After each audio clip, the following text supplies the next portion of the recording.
Oi, mulher. Entra. Vou te preparar um chazinho.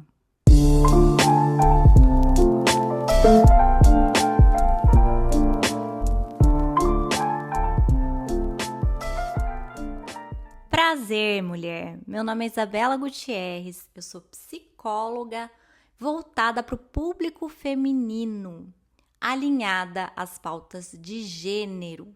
E no episódio de hoje, eu queria pedir desculpa a todas as mulheres que um dia eu chamei de bonita. Essa frase eu vi no Instagram mesmo e foi a Madonna falando. I want to apologize to all the women I have called beautiful. E aquilo mexeu comigo de uma maneira. Eu acho que tem a ver com a minha história de vida. Minha família valorizava muito a beleza física. Não que ela falasse isso explicitamente, as pessoas têm que ser bonitas. Não era isso, mas era nas histórias que elas contavam. Então, por exemplo, falavam que minhas tias eram muito lindas, mas uma delas era a mais bela de todas. Para você ter uma ideia, meu avô tirou uma foto dela, mandou lá para a Europa e ganhou prêmio por isso. Então, era muito contado esse tipo de história. Inclusive, eu até olhava para minhas primas e olhava, nossa, como elas são lindas. Uma era loirinha de olhos claros, a outra ruivinha, a outra era assim, a outra era assado. Então, as histórias que eram contadas ressaltavam ainda mais a beleza delas e me faziam me sentir ainda mais excluída. O patinho feio da família. Era assim que eu me sentia. Eu também, na adolescência, cresci com as minhas primas. E, nossa, elas eram minha admiração. Sabe, eu olhava pra elas e falava, nossa, eu vou ser assim um dia, eu vou ser tão linda quanto elas. Era mesmo beleza física.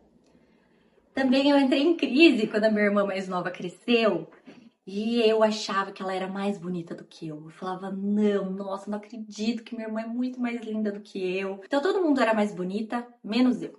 E isso fazia eu ter uma certa insegurança sobre mim mesma, minha autoestima lá embaixo. Me fazia também olhar para as mulheres, não no sentido de igualdade, de troca, mas no sentido de competição mesmo. Eu olhava para elas e falava, não, eu tenho que ser mais bonita. Ou diminuir as conquistas delas para me sentir um pouco melhor. Não acho isso justo, nem comigo, nem com elas. Mas tudo bem, era assim que eu levava a vida. Não só isso, eu sempre precisava estar gostando de um cara. Eu precisava gostar de alguém. Se eu não gostasse de alguém, eu achava até esquisito e inventava alguém pra gostar. Ah, hoje eu vou gostar desse cara aqui. Hoje ele é bonitinho e é isso aí. Mesmo que não despertasse nada em mim. E mesmo não fazendo tanto sentido a ideia de namorar, era como se fosse meu objetivo. Não, eu preciso namorar com alguém. Eu lembro de falar isso pra uma amiga. Ah, você tá namorando, eu não tô. Não sei o quê. Como se isso fosse referência pra alguma coisa. Não só isso, tinha também o valor estético. Então, eu precisava estar sempre bem vestida. Isso também era uma coisa que eu aprendi em casa. Para você pegar uma pizza, você não podia descer de pijama. Você tinha que descer toda bem vestida. Mas também, dependendo do jeito que eu me vestia, eu era vista como uma PUTA. Não em casa, sei lá, as pessoas comentavam. Você é mulher para comer. Mas se também eu me vestisse toda certinha, toda arrumadinha, eu era a frígida. Eu tinha que estar ali no meio termo, saber dosar bem o equilíbrio. E aí, de repente, eu era colocada na gaveta de mulher para casar. Essas coisas que eu tô te falando parecem um absurdo, mas mês passado eu trabalhei em algumas escolas. Eu, honestamente, não consegui dar conta do recado e parei de trabalhar. Mas valeu a experiência. Em uma escola em que eu fui recebida pela diretora e ela chegou rindo para mim. Ah, eu não acredito, eu confundi você com uma mãe de alguma criança. Eu achei engraçado, porque ela não me conhecia, achei que fosse esse o caso. Ela falou assim, não, é pelo jeito que você tá vestida. Olhei, tava de bermuda e uma regata. Falei, é? Daí eu não entendi, porque aqui a gente só usa calça.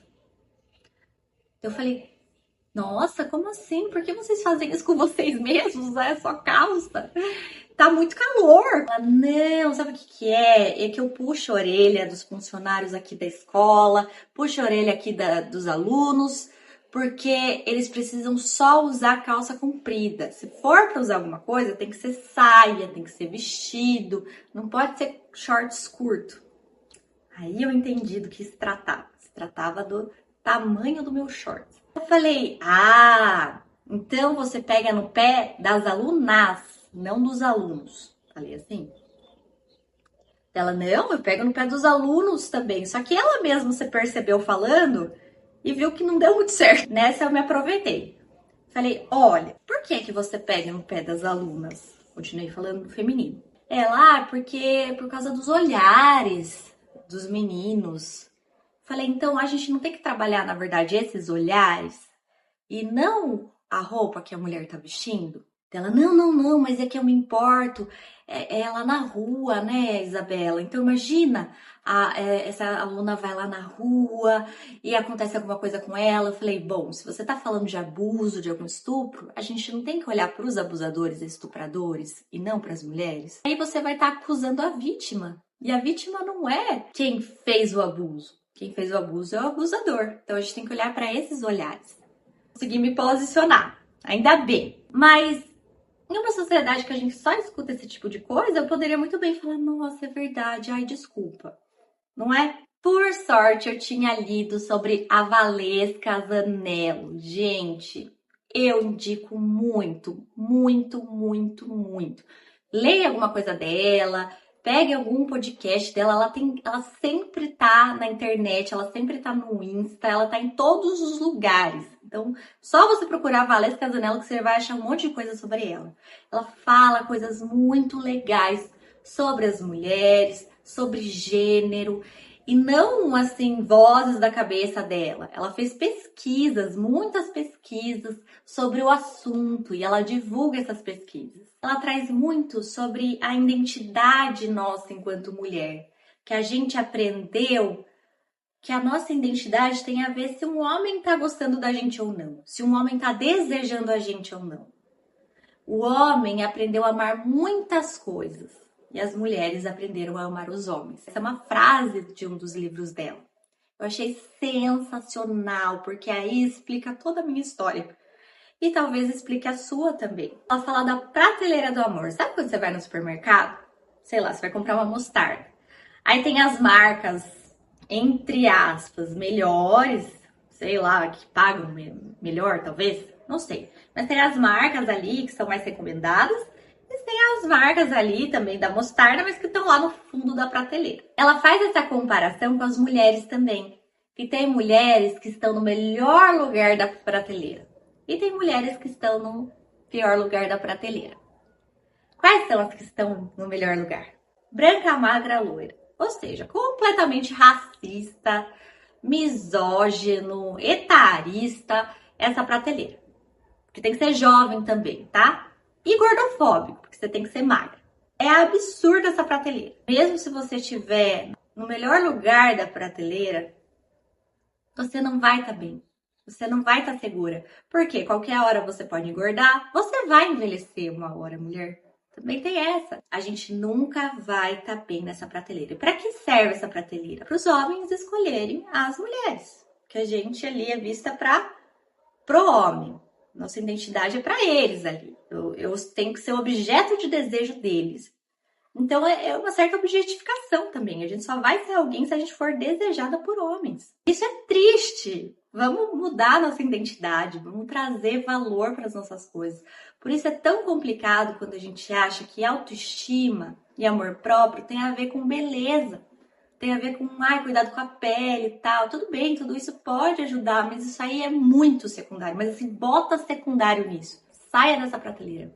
Mulher, vaza daí que o lugar não é legal, mesmo bem localizado. Mas eu tô aqui no camarote, tá nada, mulher. Daqui a pouco vão te jogar, daí você cai aí metros de distância. Não faça isso com você, sai daí. É difícil, tá? Porque querendo ou não, sempre vai ter alguém querendo te colocar de volta na prateleira. Falar, nossa, como você engordou, nossa, como você emagreceu, nossa, como você não sei o quê. Sempre. A gente tá bombardeado também de informações no Instagram falando, porque coloca esse produto, daí você vai ser mais incrível de todas as mulheres, mais incrível de tudo. Tudo isso também aumenta a rivalidade feminina. Competição entre as mulheres e a gente fica totalmente vulnerável. Não tem nada que você ganhe na prateleira.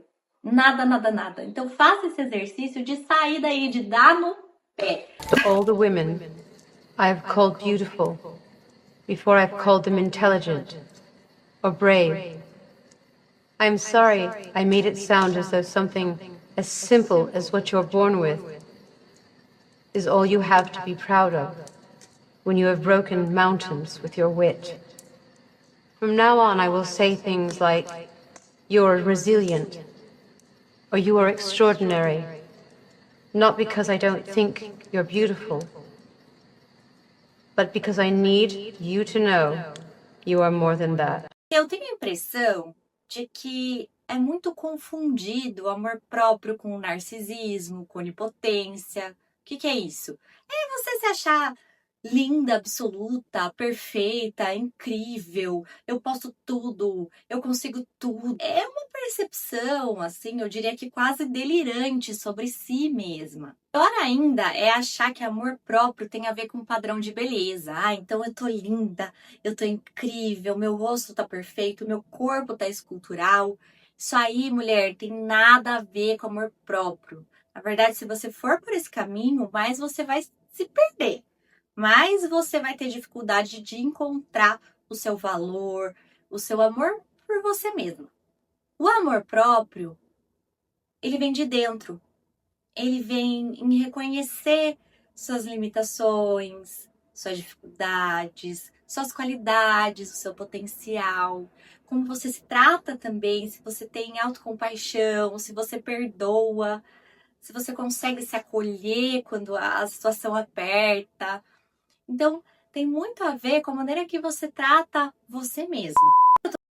Mulher, esse episódio é do meu curso SOS Autoestima. Vou deixar o link na descrição para você que quer dar aquele chá de autoestima e amor próprio.